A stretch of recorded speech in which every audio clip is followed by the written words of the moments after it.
សួស្តីបងប្អូនគ្នានេះខ្ញុំចេញវីដេអូប្រាប់ពីរបៀប download app OnePad លើ iOS របៀប download យើងចូល App Store មករួចយើងចូល profile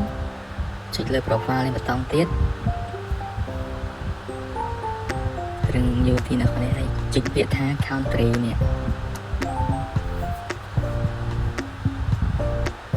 រួចយើងដាក់ប្រទេសកូឡុំបៀក៏បានមិចស្កូក៏បានដែរមួយណាក៏បានដែរឡើយដាក់មិចស្កូ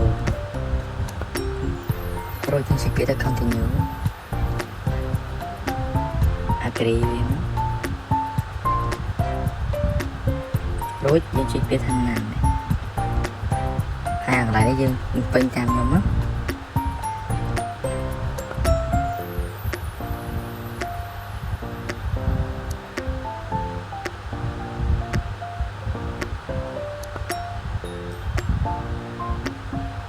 ហើយទីក្រុងយើងដាក់ Mexico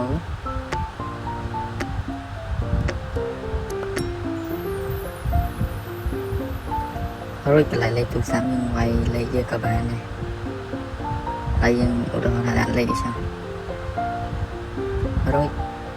ប៉ុណ្ណឹងពេញតាមខ្ញុំមកហើយយើងចុចពាក្យថាដឹងអានេះដាក់តែ5ខ្ទង់បានណាខ្ញុំច្រឡំចុចពាក្យដានរួចហើយវាលោតមកពាក្យនេះលោតមក Mexico រួចហើយយើងចុចដាននេះយើង clear មួយក៏បាន clear វាមួយទៅហើយយើងចុចចូលយើងរកពាក្យ OnePad នេះគេដាក់នឹងឃើញនេះជា OnePad ផ្សេងណាអ្នកគ្នាតែច្រឡំមានតែឈ្មោះនឹងមួយទេ